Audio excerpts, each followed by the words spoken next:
Hey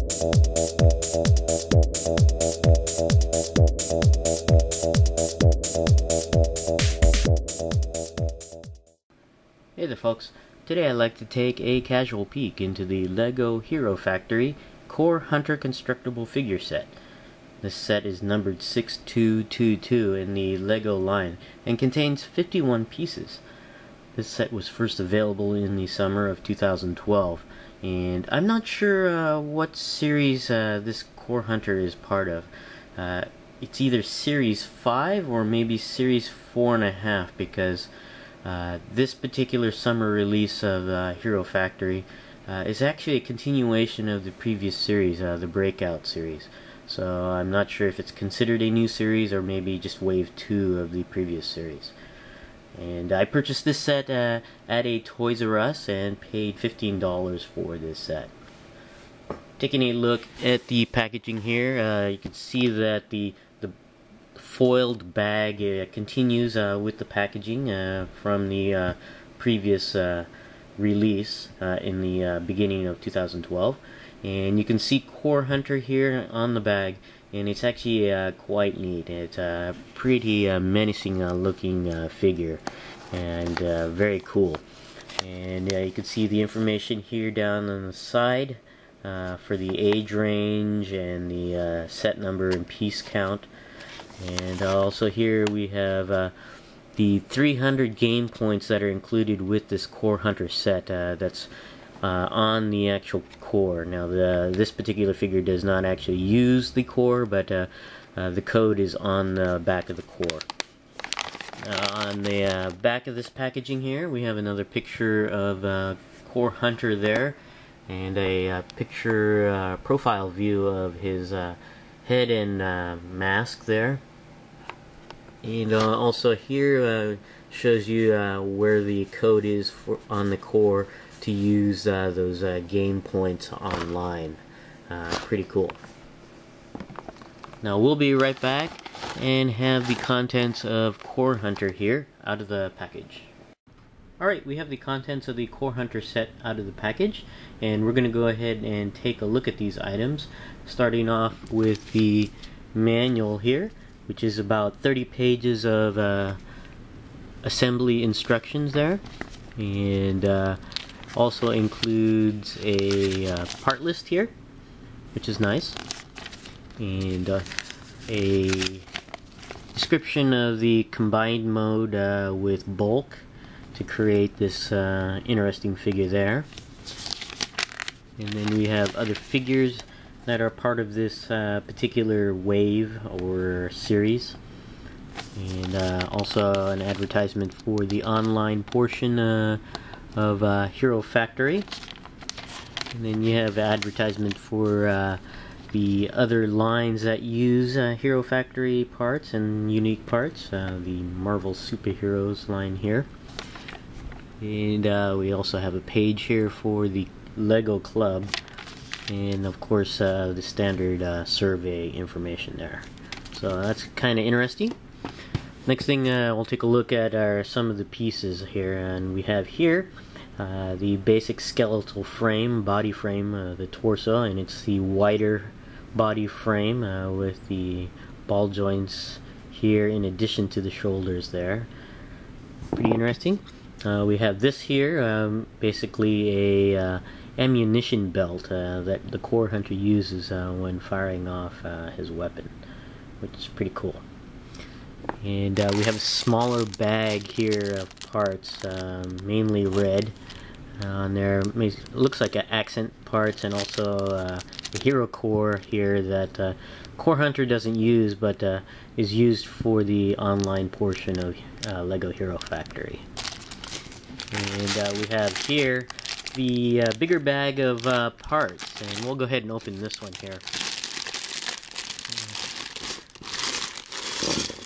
And we'll take a look at some of the items here that are included. Of course, we have a torso here, torso plate or armor, and I'm not sure what this part is for, but it's been used for claws or paws and stuff.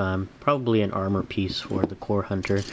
You got some standard armor pieces here, size 5 of the red ones, which is nice. And part of the shooter here, some skeletal limbs in red, which is cool. Looks like a standard foot there from the earlier series. Looks like there are several of these paw or hand pieces, and probably, like I said, for armor. We have an interesting piece here. Looks like an armor piece. Some more skeletal limbs, part of the shooter here. The ball here, which is I think the plasma, whatever it's called. We have here an additional torso piece. I believe this was used with the Black Phantom to add some added bulk, I guess, to the torso armor. And we have here the helmet, which is pretty neat. And got a blade here, pretty nice. Of course, more of this armor pieces, a size 4 armor piece. And interesting piece here, double ball joint here with some pegs on there. So that's an interesting, I'm not sure if it's unique or not, but it looks unique to me. And I got some socket pieces here, and a weapon piece or accessory piece there. So another blade and some other socket pieces and armor pieces. Now we'll be right back and have a completed Core Hunter put together.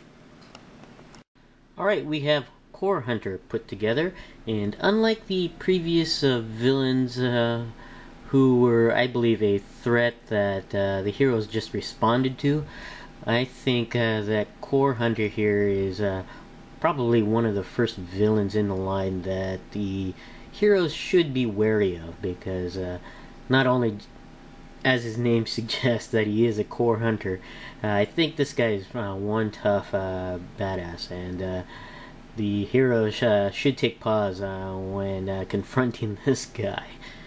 Now, taking a look at the Core Hunter here in more detail, you can see he is pretty badass, and it's pretty cool. He's nicely armored up, he's nicely weaponized up, and just looks pretty cool.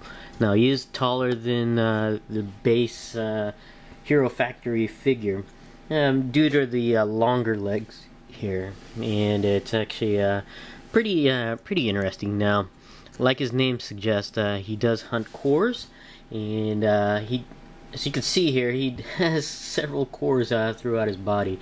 He only comes included with one core, and I put it over here on his shoulder here, and the other cores that are on this figure are from previous sets.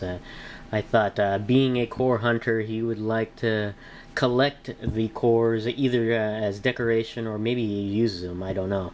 But you can see he's got a core here, over here on his waist, on his leg, and there are various areas where you can place cores if you want to do something similar. You got, like I said, the legs here, on the shoulders, even there's space on the back here, and even a spot on the top of his head. You can probably place a core there. Anywhere we have those standard peg holes that cores fit into, you can probably fit onto this figure, which is pretty cool. I'm glad that they actually did that. There's even a spot right there, you know, on his weapon he can put on there. So being a Core Hunter, I would think he'd like to collect the cores of his victims, or his prey, you could say. Pretty cool. Now, taking a look at some of the details, starting out with the head, it's a very nice helmet.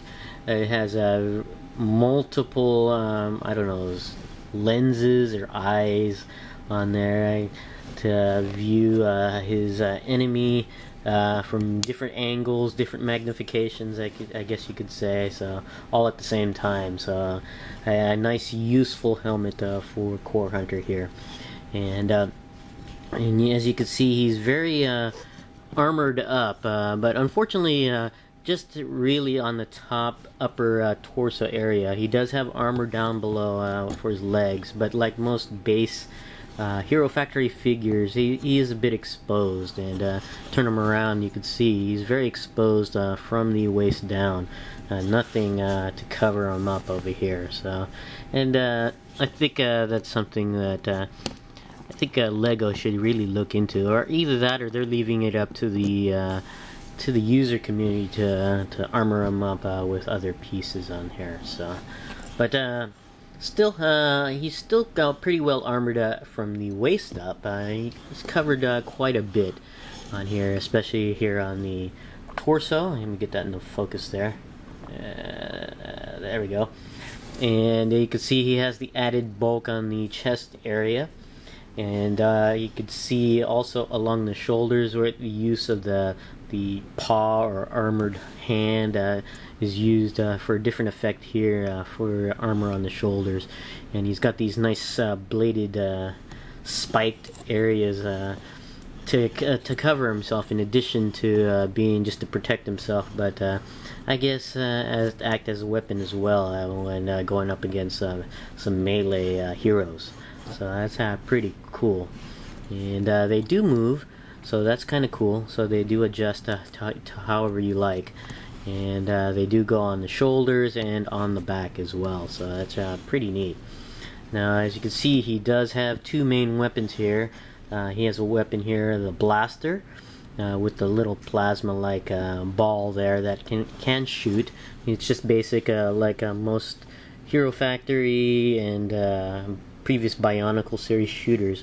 You just squeeze along here, and that'll fire off the weapon, and that's quite strong there. And you can see that this blaster here has actually got an ammunition belt that snakes around to the back area, which is pretty cool. And this is made of a softer rubberized material, and it does bend to shape, so that's actually kind of cool, pretty neat on there. And also his other weapon here, a claw-like weapon, which is pretty cool. I guess he would extract the cores from his victims using this claw, and they don't really move. It's not meant to swivel or anything, but if you squeeze them together, the tension itself provides a claw gripping type action there. So that's kind of neat on there. And this one is also bladed as well as the blaster there, so that's really cool.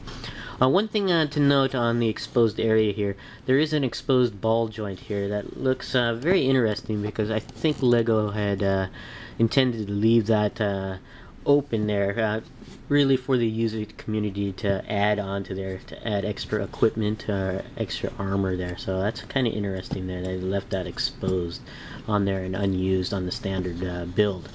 So pretty cool. And here, going down to the legs, you can see pretty much typical Hero Factory legs with the joints and the armor pieces, but as you can see, the legs are a little bit longer than some standard Hero Factory builds on there to add some height to this particular character. And then you have some of the older foot design on there for his feet. So pretty interesting figure, and a nice taller figure to be very menacing and intimidating against his enemies. Going over the articulation, the head is on a ball joint at the neck, so you can move the head all the way around and up and down, even slightly side to side. The neck is articulated, so you can move the neck up and down, side to side, even tilt around a little bit. And so that's kind of cool. As I mentioned earlier, each of these curved blades do swing forward and back, so however you'd like to position that. The arms at the shoulders are on a ball socketed joint, so you can get not quite all the way around with this particular weapon because of the ammunition belt, but you can get it around, out and in. This one you can get all the way around. The elbows do bend up and down, so that's kind of neat. And where the hands are, well, there are no actual hands. It's just the weapon at the base of the arm there. Actually do rotate around and position a little bit due to the ball socket joint, as well as this one here for the claw. So you got a similar design there. As usual, no waist or torso articulation. The legs are on a ball socketed joint. Allows the leg to go up, down, back, out to the side, and all the way around. So that's kind of neat.